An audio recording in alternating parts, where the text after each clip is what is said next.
So last time we were explaining the linguistic factors of Madhesh ethno-nationalism, and probably I was mentioning that Nepali language, which is widely associated with the construction of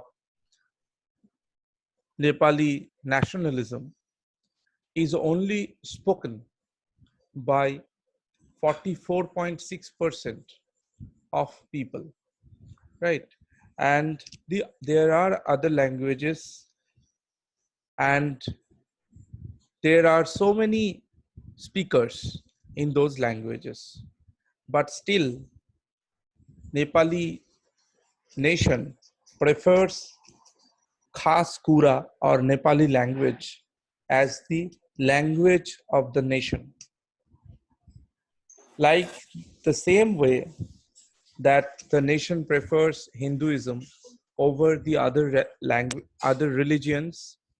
So as a result of this, Hindu, Hindi, Hindu, Nepali nation. So these three things got collated, okay, and becomes the major issue of construction of Nepali nationalism. But what about Tarai region? As I mentioned that Tarai region is composed of 20 districts now out of the 75 districts of Nepal. And this area is plain. This is the plain of the Nepal, of the Nepali state. নেপালে যে রাষ্ট্র তার যে সমভূমি অঞ্চল সেটা হচ্ছে এই তরাই region, and it has 20 districts, and all 20 districts, almost all, out of all 20 districts, 12 of them share boundaries with India. Indian 5 states share boundaries with 12 of those 20 districts of Tarai region. So what happens as a result of this? There is, and since another factor, that the border remained, open for centuries. Therefore, there was no restriction for migration, immigration or immigration. There was absolutely no restriction as far as crossing the border is concerned. So as a result, there is this cross-border activities which are becoming normal. Okay, so it is not that you don't have you don't have that kind of I would say feelings when you are just crossing the border. So if you cross borders in Europe, then definitely you don't have that kind of sense that you are crossing any border and you are moving onto the other state. The same feeling will be happening when you are entering into Nepal's territory. So there will be no, since there is no territorial restriction in true sense, you will have no feeling whatsoever when you are crossing India's territory and enter into Nepal's territory. So day-to-day activities, if you observe, you will find that there is absolutely no restriction at all. So without permission, so many goods and services are crossing here and there, and everything is happening almost without any rule of law. So from 1950 onwards, in fact, from 1955 onwards precisely, when DDT was invented, these cross-border activities increased to a certain extent. I can show you some, statistics to prove that the cross-border activities between this from this period onwards, from 1955 onwards, became very, very significant. And the most important thing is that initially Tarai region was unpreferable for residents. That is why nobody wanted to migrate to that area because of dense forest and mosquitoes and etc. Because it was so unhygienic for livelihood. But after that phase, there was a massive inflow of population from both hills and mountains. And as far as from Indian land is concerned, that has been normal because, as I said, the open border allowed people to sell goods and services, to provide goods and services, the other part of the border, other side of the border. Okay. So population increase percentage as far as the Pahari population increase is concerned in Tarai region in 1952 was 5.94%, and that increased to 42.62% in 1981. Okay, in almost 20-30 years, the population increase percentage, Pahari population increase percentage in Tarai was remarkable. Whereas it was only 5.94% in 1952, the population growth, Pahari population growth rate. That same rate increased to 42.62% in 1981.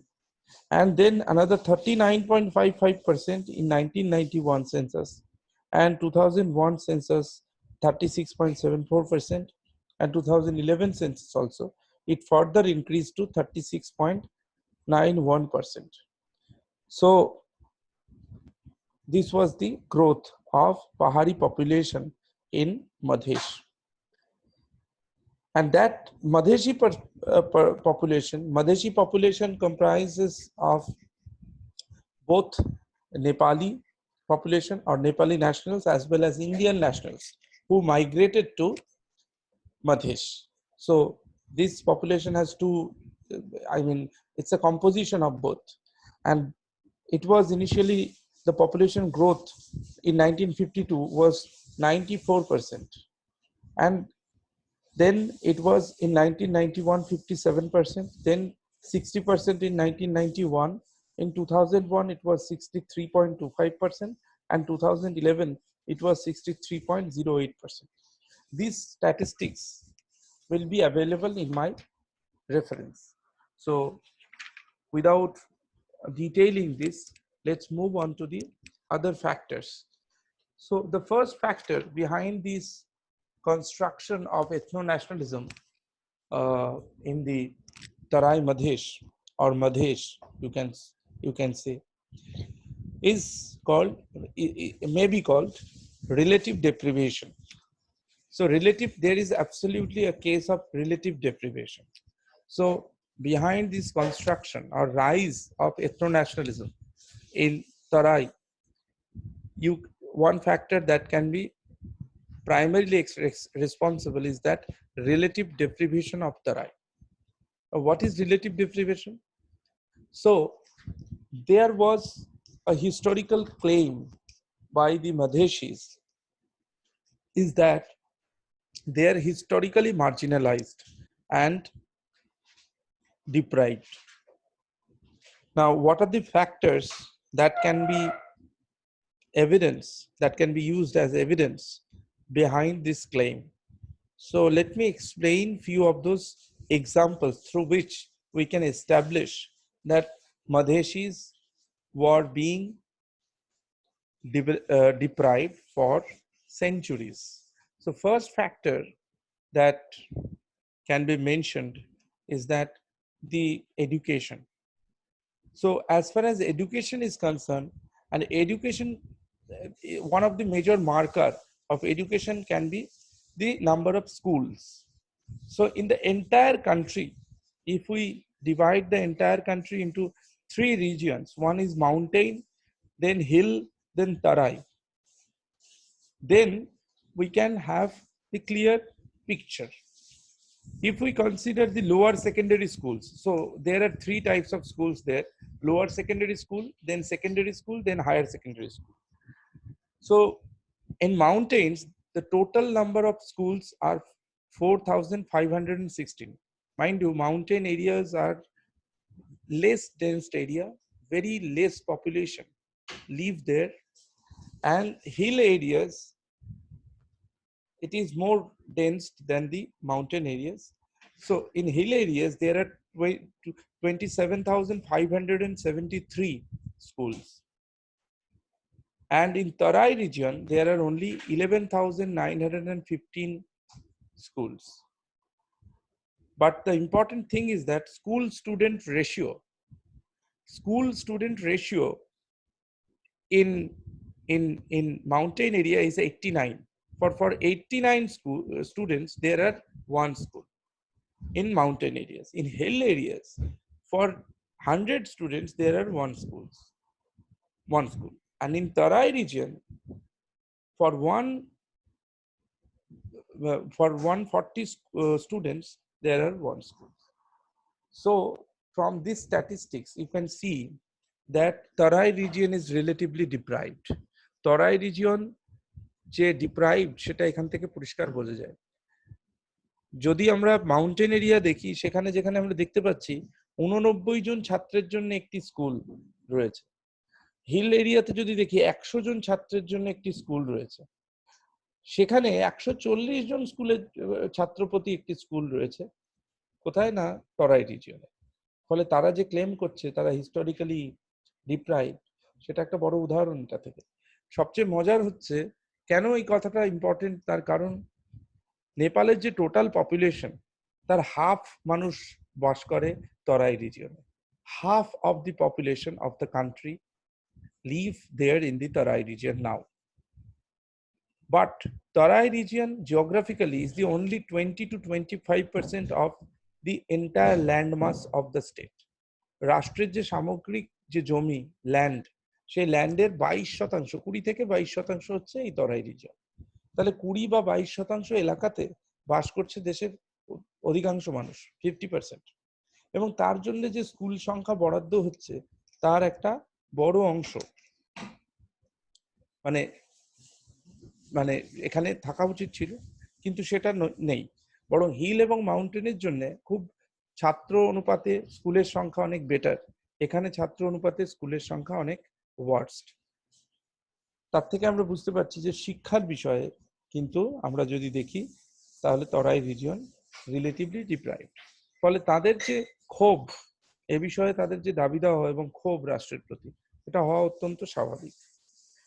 Second যে ফ্যাক্টরটা, সেটা যদি আমরা লক্ষ্য করে দেখি, that is HDI, human development index. Human development index দেখলে আমরা অনেক কিছু বুঝতে পারি এখান থেকে। পভার্টি, তাদের স্ট্যান্ডার্ড অফ লিভিং, এগুলো সব জাজ করতে পারি। লিটারেসি রেট, অনেক কিছু দিয়ে সব মিলিয়ে human development index. In terms of human development index, the Terai districts, মানে এই যে 20 districts of Terai, they are at the bottom in the country. রাষ্ট্রের সবচেয়ে নিচের সারিতে রয়েছে এই জেলাগুলি, এই 20টি জেলা যেগুলো তরাই রিজিয়নের জেলা। যেরকম যদি উদাহরণ দিই, তরাই রিজিয়নের যে অত্যন্ত গুরুত্বপূর্ণ একটি জেলা যার নাম হলো চিতওয়ান, সেই চিতওয়ান জেলা যদি দেখা যায় তাহলে দেখা যাবে যে এই ইন্ডেক্সের ক্ষেত্রে পভার্টি ডেপ্রিভেশনের ক্ষেত্রে তার র্যাঙ্ক হচ্ছে 3।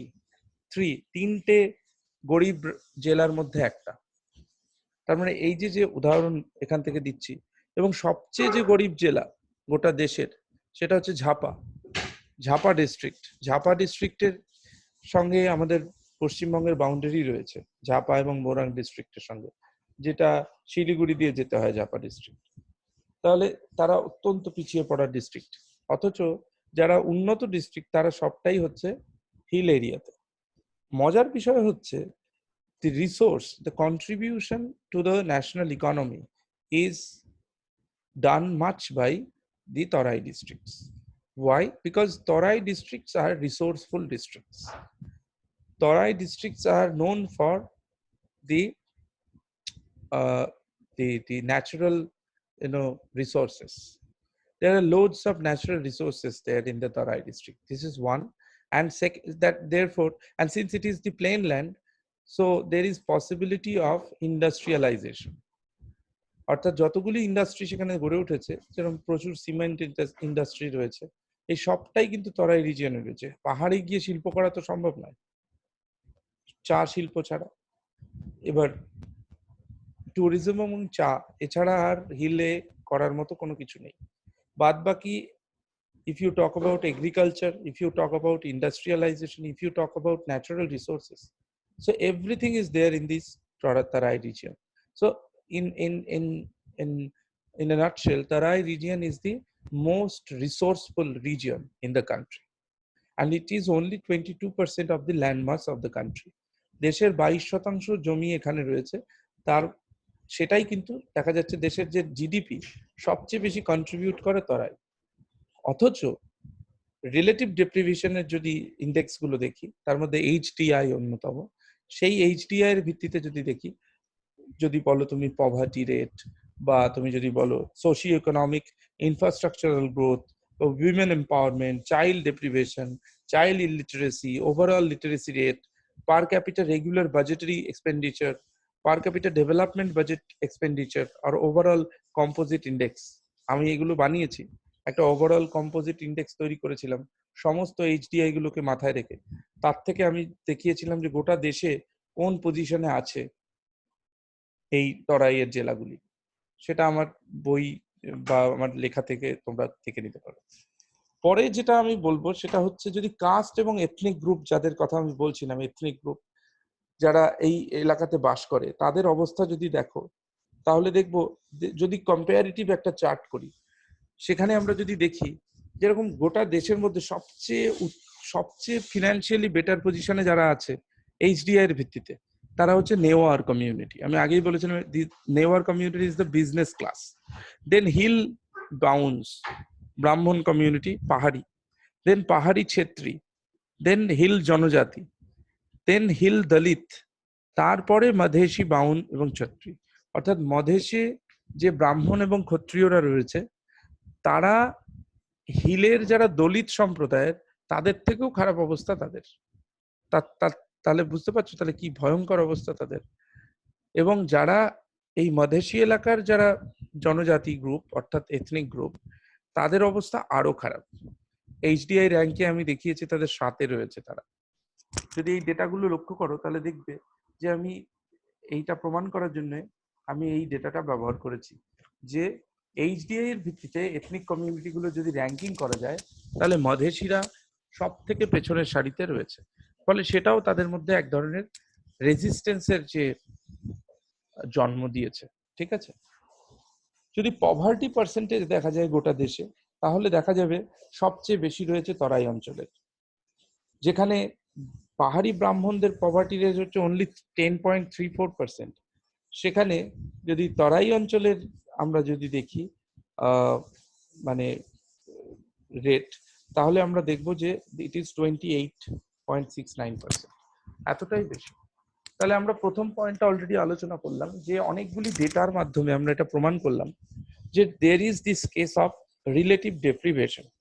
So relative deprivation is one of the reason behind this construction of ethno-regional sentiment in the Tarai region. Tarai regione এই ethno-nationalist যে সেন্টিমেন্ট, ethno-nationalist মানে ethno-regional যে সেন্টিমেন্ট তৈরি হলো, এই এথনিক আঞ্চলিকতাবাদের যে সৃষ্টি হলো, তার পেছনে একটা বড় ফ্যাক্টর যেটা রেসপন্সিবল, সেটা হচ্ছে রিলেটিভ ডেপ্রিভেশন। ঠিক আছে। দ্বিতীয় যেটা, সেটা হচ্ছে Democratic deficit. Democratic deficit, what is Democratic deficit? Democratic deficit means deficiency of democratic culture and processes. In fact, if you try to judge democracy, then two factors or two levels are to be considered. One is substantive level of democracy, second is procedural level of democracy. So in South Asia, in every South Asian nation, more or less there would be procedural aspect of democracy. So procedural level of democracy is not the major issue for most of the South Asian nations, because there are more or less periodical elections and the constitutional principles available. But the major issue for most of the South Asian nations, including India, is the substantiate level of democracy. গণতন্ত্রের যে substantive রূপ, প্রকৃত রূপ, সেই substantive রূপটার কিন্তু অভাব এখানে রয়েছে। প্রক্রিয়াগত গণতন্ত্র সর্বত্রই আছে, কিন্তু বাস্তবিক যে গণতন্ত্র, সেই গণতন্ত্রের একটা সমস্যা রয়েছে। তরাই রিজিয়নের ক্ষেত্রেও সেই একই কথা প্রযোজ্য। সেখানে কার্যত প্রক্রিয়াগত গণতন্ত্র নেপাল রাষ্ট্রে রয়েছে, এ নিয়ে কোনো সন্দেহ নেই।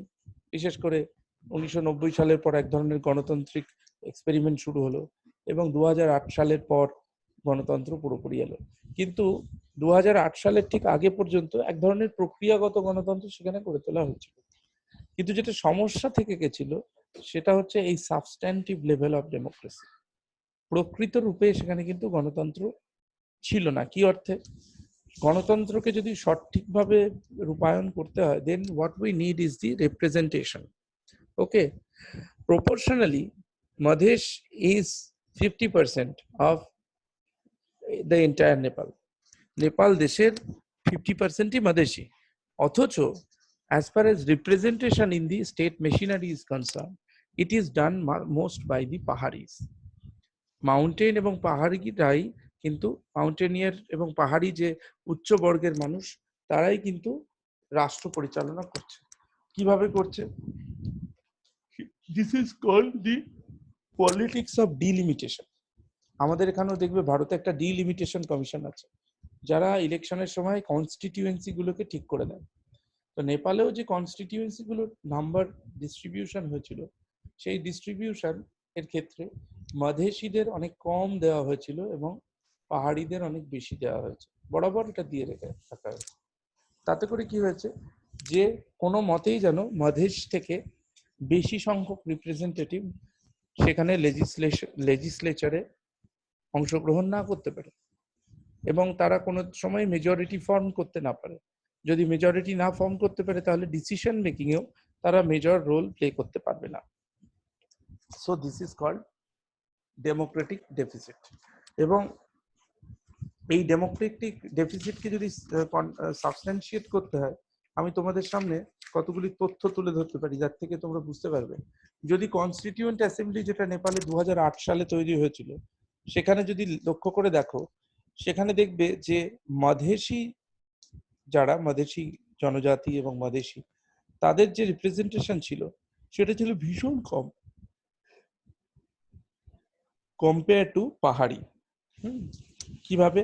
হিল যদি কাস্টগুলোর মানে দেখা যায়, হিল, বাউন এবং ছেত্রী, তারা সেখানে যেরকম মানে তোমরা জানো না হয়তো, এই তথ্যটা আমি দিয়ে দিই।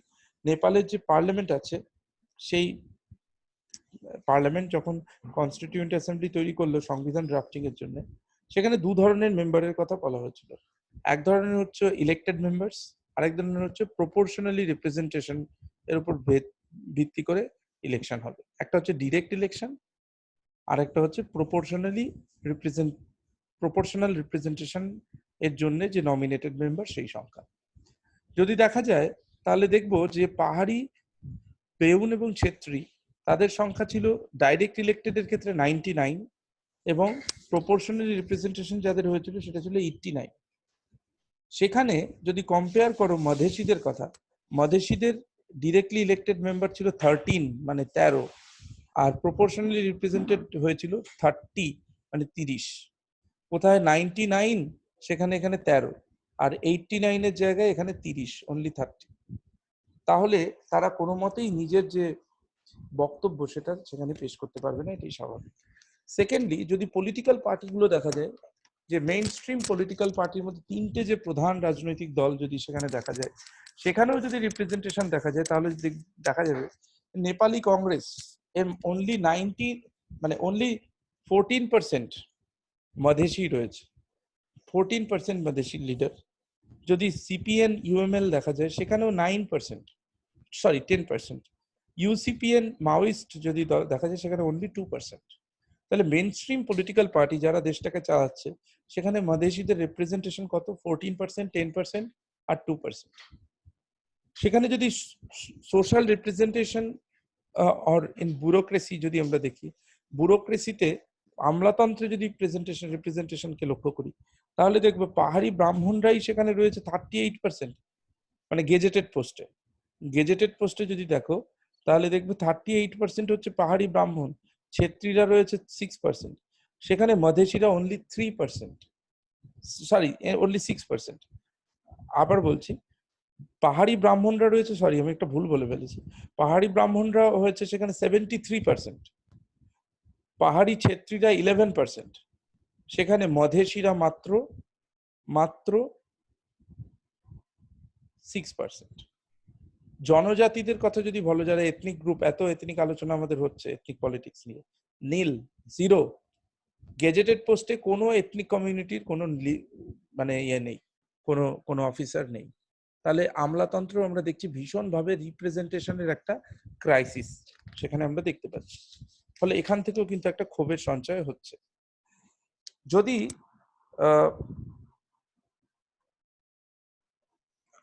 আর্মিতে দেখি, আর্মিতেও সেই একই দশা, মানে খুবই খারাপ অবস্থা।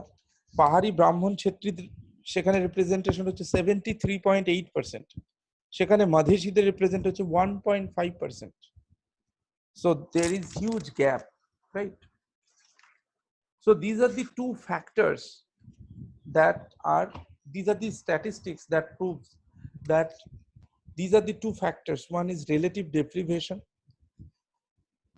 So being geographically, economically a vibrant region in the country, being the providers of or generators of revenue, much of the revenue of the country, they are deprived for many years. And on the other hand, democratically also, the democratic governance that installed in 1990 did not provide them the representation that was needed. তাহলে তাদের দুটো crisis এখানে আমরা দেখতে পেলাম। একটা হচ্ছে historical মার্জিনালাইজেশনের গল্প, ঐতিহাসিকভাবেই তরাই রিজিয়নকে মার্জিনালাইজ করে রাখা, পেরিফেরাল পজিশনে রাখা একটা গল্প। আর একটা জিনিস আমরা দেখতে পেলাম সেখানে, যে গণতান্ত্রিক সরকার এলেও রিপ্রেজেন্টেশন তাদেরকে দেওয়া হলো না। এই দুটো মূল কারণে তারা কিন্তু 2007 থেকেই রিভল্ট করতে শুরু করলো এবং তারা ব্লকেট করে দিল। অর্থাৎ ভারত থেকে কোনো, যে তোমরা জানো 70% যে গুডস এবং সার্ভিসেস সেটা ভারত নেপালকে প্রোভাইড করে, এবং সেই জন্য তারা ওপেন বর্ডারটাকে ক্লোজ করে দিল, এবং কোনো গাড়ি ট্রাক এখান থেকে ওখানে ঢুকতে দিল না। পাহাড়িদের যে অবস্থা হলো, তারা না খেতে পেয়ে মরে যাবার জোগাড়। তখন তারা বাধ্য হলো এদের ডিমান্ডগুলো মেনে নেওয়া। এদের ডিমান্ড কি ছিল? এদের প্রাথমিক ডিমান্ড ছিল যে হিন্দু মনার্কির abolition of Hindu monarchy and installation of secular republic. এবং সেই মতো 2008 সালে নেপালে দেখলাম হিন্দু মনার্কি অ্যাবলিশন ঘটলো এবং সেকুলার রিপাবলিক তৈরি হলো। মুশকিলটা হচ্ছে, তারপরেও মধেশ আন্দোলনটাকে আস্তে আস্তে থিতু হয়ে যেতে দেখা গেল। কেন? এই মধেশি আইডেন্টিটি যেটা কনসলিডেটেড হতে পেরেছিল এই রিলেটিভ ডিপ্রিভেশনের নামে, এবং দুই হচ্ছে ডেমোক্রেটিক ডেফিসিটের নামে, সেখানেও কিন্তু অন্যান্য কমিউনিটির বাস। আমি আগেই বলেছি নেপাল একটা প্লুরাল দেশ। পাহাড়িরা সেখানে একটা কনস্পিরেসি চালালো, একটা লম্বা সময় ধরে 5 বছর ধরে কনস্পিরেসি চালালো। এই মধেশি আইডেন্টিটির মধ্যে একখানা বড় এথনিক গ্রুপ ছিল হচ্ছে থারু কমিউনিটি। তাদের একটা আলাদা ভাষা আছে, থারু ভাষা বলা হয়। সেই থারু কমিউনিটিকে তারা প্যাম্পার করতে শুরু করলো। বলল যে মাদেশিরা যে ল্যান্ড চাইছে, মাদেশিদের মূল যে স্লোগানটা ছিল এক মধেশ এক প্রদেশ, একটা মধেশ একটা প্রদেশ। তারা একটা অটোনমি চেয়েছিল, সামগ্রিক 20টা ডিস্ট্রিক্ট নিয়ে একটা প্রদেশ গঠন করতে চেয়েছিল, রাষ্ট্রের ভেতরে একটা পৃথক প্রদেশ গঠন করতে চেয়েছিল, তারা রাষ্ট্রের বাইরে যেতে চায়নি। থারুদের বোঝানো হলো, পাহাড়িরা বোঝালো, পাহাড়ি মেন স্ট্রিম পলিটিক্যাল পার্টি, যে মধেশীদের সঙ্গে তুমি থাকবে কেন, তোমার তো আইডেন্টিটি আলাদা। তোমরা বরং যে এথনিক, এতদিন ধরে এথনিক ফেডারেলিজমের কথা বলা হচ্ছিল, তার থেকে ভালো আমরা এথনিক ফেডারেলিজম ইমপ্লিমেন্ট করব। তাহলে তোমরা আলাদা একটা স্টেট পাবে থারুদের জন্য, যার নাম হবে থারুহাট। সেখান থেকে তাদের একটা ডিমান্ড শুরু হলো, পৃথক ডিমান্ড। তারা মধেশীদের সঙ্গে ক্ল্যাশ লেগে গেল এবার। ফলে Tharu versus the other Madhesis. Tharus, from then onwards Tharus demanded separate Tharuhat as the federal unit for themselves. ফলে মাদেশি যে সেন্টিমেন্ট, যেটা কনসলিডেটেড হয়েছিল রিলেটিভ ডেপ্রিভেশন এবং ডেমোক্রেটিক ডেফিসিটের নামে, সেটা চ্যালেঞ্জড হতে শুরু করলো। ফলে মাদেশি সেন্টিমেন্টটা আস্তে আস্তে দুর্বল হতে শুরু করলো, এবং অন্যান্য যে কমিউনিটিগুলো সেখানে ছিল, যেরকম দলিত, যেরকম মুসলমান, যেরকম বুদ্ধিস্ট, তাদেরকে আবার রাষ্ট্র প্যাম্পার করার চেষ্টা করলো, এবং মাদেশি যে সেন্টিমেন্টটা সেটাকে আস্তে আস্তে ব্রেক করার চেষ্টা করলো। সেটা করে উঠতে পারলো না। যখন মাদেশিরা রিয়েলাইজ করলো, কারণ তারা এই যুদ্ধে জয়ের পরে, মানে আই মিন এই আন্দোলনে জয়লাভের পরে তারা খানিকটা কমফোর্ট জোনে চলে গেছে। আমি নিজে সার্ভে করতে গিয়েও দেখেছিলাম। কিন্তু তারপরে ওরা একটা যখন রিয়েলাইজ করলো যে আমরা তো খুব মুশকিলে পড়ে গেছি, তখন তাদের মধেশি আন্দোলনে একটা নতুন ডিমান্ড শুরু হলো, এক মধেশ দো প্রদেশ। তারা ডিমান্ড করতে শুরু করলো এক মধেশ দো প্রদেশ, একটা মধেশ কিন্তু সেটা দুটো প্রদেশে ভাগ, একটা থারুদের জন্য, একটা বাকিদের জন্য। ওরা দেখলো এরপরে যদি আমরা যত্নশীল না হই, তাহলে মাদেশি আন্দোলনটা পুরো বেকার হয়ে যাবে এবং আরো মাদেশ টুকরো টুকরো হয়ে যাবে। তখন তারা দলিত সম্প্রদায়কে পাশে পাওয়ার জন্য এবং নিম্নবর্গীয় জনজাতি সম্প্রদায়কে পাশে পাওয়ার জন্য, বিশেষ করে এই মাদেশ আন্দোলনটাও কিন্তু ভীষণভাবে ব্রাহ্মণ এবং ছেত্রীদের দ্বারা পরিচালিত ছিল। কোন ব্রাহ্মণ ছেত্রী না, যারা মধেশী ব্রাহ্মণ এবং ছেত্রী, পাহাড়ি ব্রাহ্মণ ছেত্রীরা নয়, মধেশী ব্রাহ্মণ এবং ছেত্রী। ফলে এর মধ্যে একটা ক্লাস পলিটিক্স ছিল, যারা এলিট তারাই কিন্তু অগ্রণী ভূমিকা পালন করেছিল এটাই।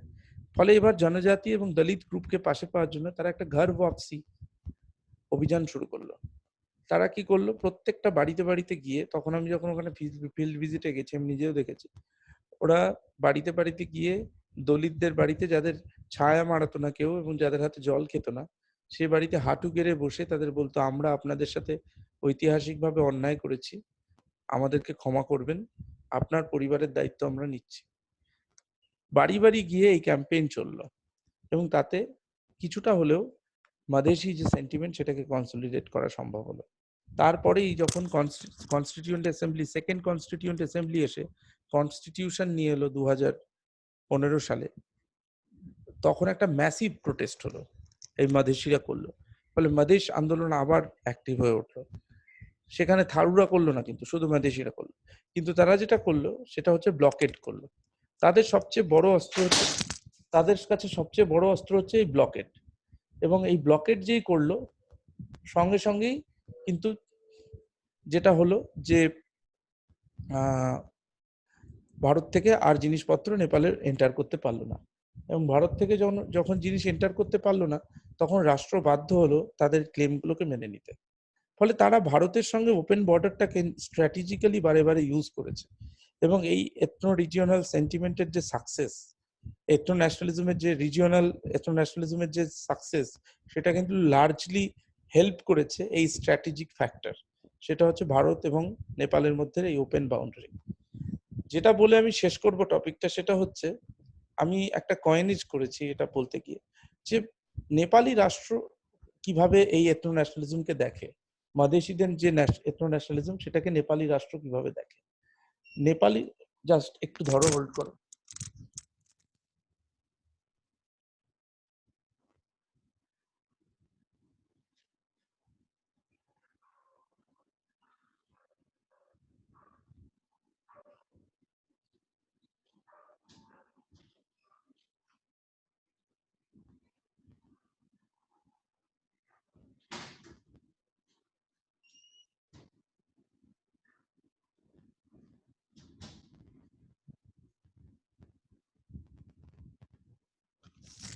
হ্যাঁ, তো নেপালি রাষ্ট্র যেভাবে দেখে সেটা হচ্ছে তাদেরকে ইমাজিনড আদার্স, আমি বলেছি একটি শব্দ যে ইমাজিনড আদার্স, তোমরা বেনেডিক্ট অ্যান্ডারসনের ইমাজিন কমিউনিটি পড়েছো, সেখানে এক ন্যাশনালিস্টিক ইমাজিনেশনের কথা বলা হয়েছে এবং কিভাবে ন্যাশনালিস্টিক ইমাজিনেশন গড়ে উঠেছে। রাষ্ট্রের যে ন্যাশনালিজম সেটাকে আমরা, এই রাষ্ট্রকে আমরা ইমাজিন কমিউনিটি হিসেবে দেখি, কিন্তু নেপাল রাষ্ট্র তারা মধেশীদের কখনোই নিজেদের মতো মনে করে না। পাহাড়ি যে ব্রাহ্মণ এবং ছেত্রী কমিউনিটি তাদেরকে সবসময় একটা আদার করে রেখেছে, পৃথক করে রেখেছে নিজের থেকে।